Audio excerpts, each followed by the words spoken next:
நமது ஆண்டவரும் இரட்சகருமாய் இருக்கிற கர்த்தராகிய இயேசு கிறிஸ்துவின் நல்ல நாமத்திலே உங்கள் யாவருக்கும் அன்பின் நல்வாழ்த்துக்கள் கூறி இன்றைய தியானத்திற்கு உங்களை தயவோடு அழைக்கிறோம். இன்றைய தியான பகுதி உபாகமம் 32 அதிகாரம் முதல் 13 வசனங்கள். உபாகமம் 32 அதிகாரம் 1 முதல் 13 வசனங்கள். தியான வசனம் 9 வசனம். 32:9. கர்த்தருடைய ஜனமே அவருடைய பங்கு, யாக்கோபு அவருடைய சுதந்திர வீதம். கர்த்தருடைய ஜனமே அவருடைய பங்கு, யாக்கோபு அவருடைய சுதந்திர வீதம்.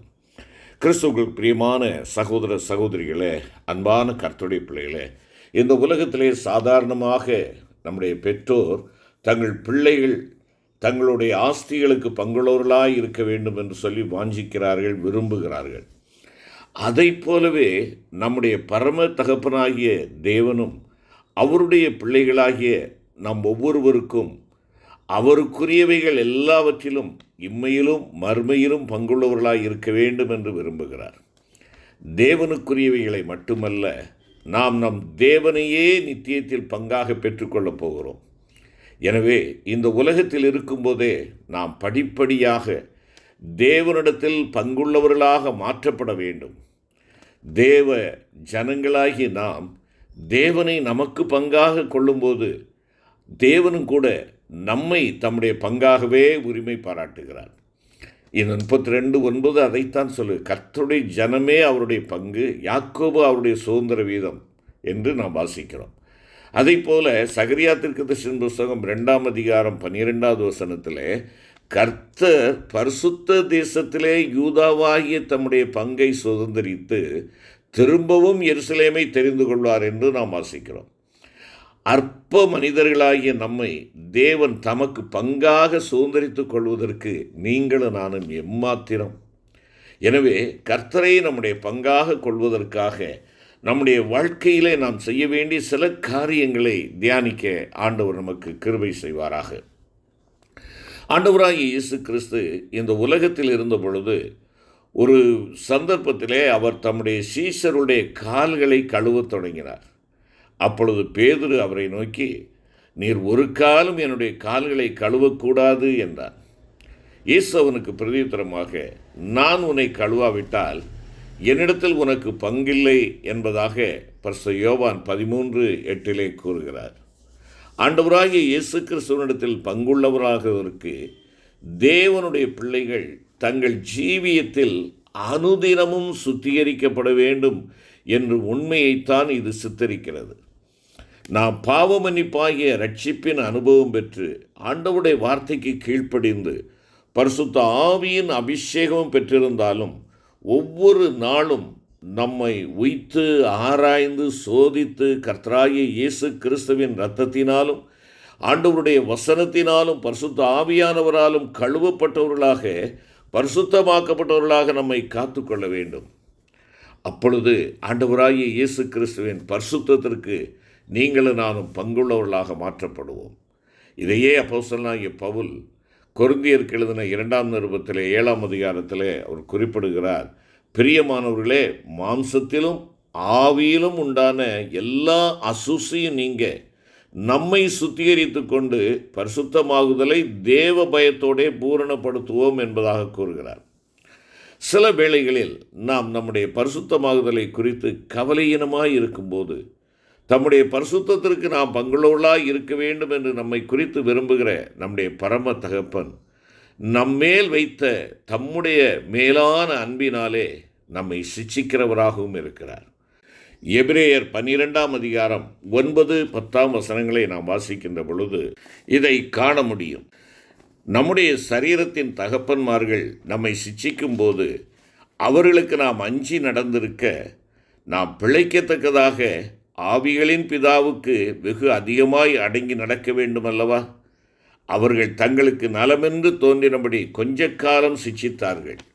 இவரோ தம்முடைய பரிசுத்தத்திற்கு நாம் பங்குள்ளவர்களாகும்படி நம்முடைய பிரயோஜனத்துக்காகவே நம்மை சிட்சிக்கிறார் என்பதாக அங்கே குறிப்பிடுகிறதை பார்க்கிறோம்.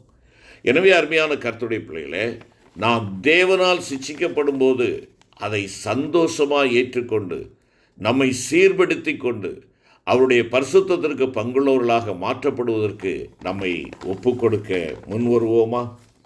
பரிசுத்தத்திற்கு பங்குள்ளவர்களாக அழைக்கப்பட்டிருக்கிற நீங்களும் நானும் மகிமையான நம்பிக்கைக்கு பங்குள்ளவர்களாக இருக்க வேண்டும் என்பதாகவும் ஆண்டவருடைய வார்த்தை சொல்லுகிறது.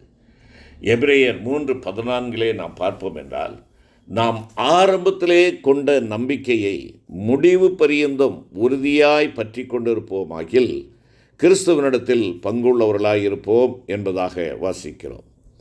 நாம் ஆரம்பத்திலே கொண்ட நம்பிக்கை என்று இந்த வாக்கியம் கூறுகிறதே, நம்முடைய ஜீவியத்தின் ஆரம்பம் என்பது எது? பெந்தைக்கோஸ்தை நாளில் அப்போஸ்தலனாகிய பேதுருவின் பிரசங்கத்தை கேட்டவர்கள் அப்போஸ்தலனாகிய பேதுருவையும் மற்ற அப்போஸ்தலரையும் பார்த்து, சகோதரரே, நாங்கள் என்ன செய்ய வேண்டும் என்பதாக கேட்கிறதாக அப்போஸ்தலர் 2:37 வாசிக்கிறோம். அப்போஸ்தலனாகிய பேதுரு அவர்களை நோக்கி என்ன குறிப்பிடுகிறார்? நீங்கள் மனம் திரும்பி ஒவ்வொருவரும் பாவ மன்னிப்புக்கென்று இயேசு கிறிஸ்துவின் நாமத்தினாலே ஞானஸ்நானம் பெற்றுக்கொள்ளுங்கள், அப்பொழுது பரிசுத்த ஆவியின் வரத்தை பெறுவீர்கள் என்பதாக கூறியதாக நாம் வாசிக்கிறோம். அருமையான கர்த்தருடைய பிள்ளைகளே, பாவ மன்னிப்பை நாம் ஆண்டவருடைய சமூகத்தில் பெற்று பரிசுத்த ஆவியானுடைய அபிஷேகத்தை பெற்றுக்கொள்ளுகின்ற பொழுது நம்முடைய ஆவிக்குரிய ஜீவியத்திற்கான அஸ்திபாரம் போடப்படுகிறது. எனவே தான் பவுல் அப்போஸ்தலன் கலாத்திய சபையாரை பார்த்து குறிப்பிடுகின்ற பொழுது 3:3 ஆவியினாலே ஆரம்பம் பண்ணின நீங்கள் என்பதாக குறிப்பிடுகிறார். இவ்விதமாக மேற்கூறப்பட்டுள்ள ஆவிக்குரிய அனுபவங்களோடு நம்முடைய ஆவிக்குரிய வாழ்க்கை ஆரம்பமாகிறது. அது முதல் கர்த்தருடைய வருகையில் நாம் எடுத்துக்கொள்ளப்பட்டு தேவ மகிமையை அடைவோம் என்ற நம்பிக்கை நமக்குள் உண்டாகிறது. நாம் தேவ மகிமையை அடைவோம் என்கிற நம்பிக்கையினாலே மேன்மை பாராட்டுகிறோம் என்பதாக ரோமர் 5:2 கூறுகிறது.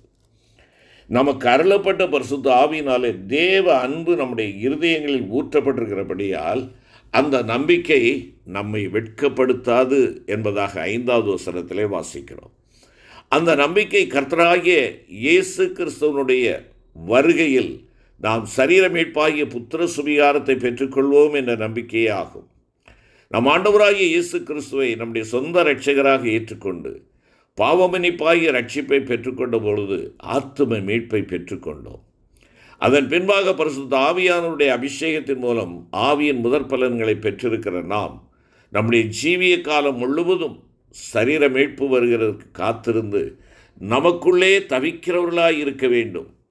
ஆண்டவராகிய இயேசு கிறிஸ்துவின் வருகையில் நாம் சரீர மறுரூபமடைந்து நாம் எடுத்துக்கொள்ளப்படுவதே இந்த சரீர மீட்பாகும். கிறிஸ்துவின் நாளில் நாம் தேவ மகிமை அடைவோம், அதாவது சரீர மீட்பினை பெற்றுக்கொள்வோம் என்ற நம்பிக்கையே நாம் ஆரம்பத்திலே கொண்ட நம்பிக்கை என்று குறிப்பிடப்பட்டுள்ளது.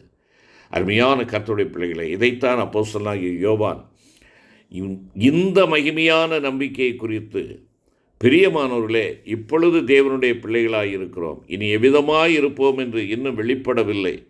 ஆனாலும் அவர் வெளிப்படும் போது அவர் இருக்கிற வண்ணமாகவே நாம் அவரை தரிசிப்பதினால் அவருக்கு ஒப்பாயிருப்போம் என்று அறிந்திருக்கிறோம்.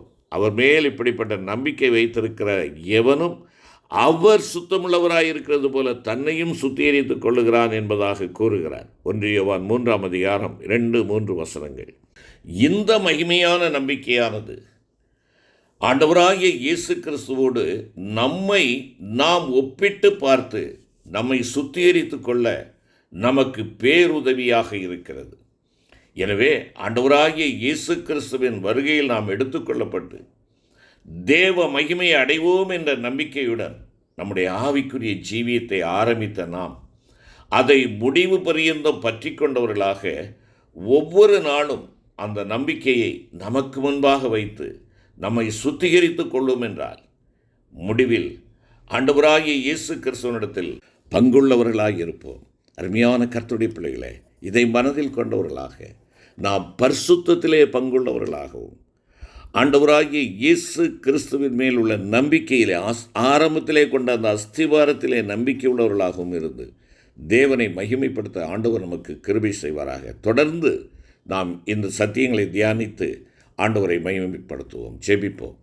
கிருபை நிறைந்த ஆண்டவரே, தேவரீர் தந்த வார்த்தைகளுக்காக உமக்கு நன்றியப்பா. நீர் எங்களுடைய பங்காக இருக்க வேண்டும் என்று சொல்லி வாஞ்சிக்கிறோம். நாங்கள் ஆண்டவரே, நீர் எங்களுடைய பங்காக இருப்பதற்கு நாங்கள் பரிசுத்தத்திற்கு பங்குள்ளவர்களாக இருக்க வேண்டும். ஆரம்பத்திலே கொண்டிருந்த நம்பிக்கைக்கு, அந்த மகிமையான நம்பிக்கைக்கு நாங்கள் பங்குள்ளவர்களாக இருக்க வேண்டும் என்று சொல்லி தியானித்தோம். தொடர்ந்து எங்களை உங்களுடைய பொற்பாதங்களிலே அர்ப்பணிக்கிறோம். ஆண்டவரே, இந்த நம்பிக்கையை நாங்கள் இழந்து விடாதபடி உம்மை மகிமைப்படுத்த நீர் எங்களுக்கு பலன் தாரும். மீட்பர் இயேசு கிறிஸ்துவின் மூலம் வேண்டிக் கொள்கிறோம் நல்ல பிதாவே. ஆமென்.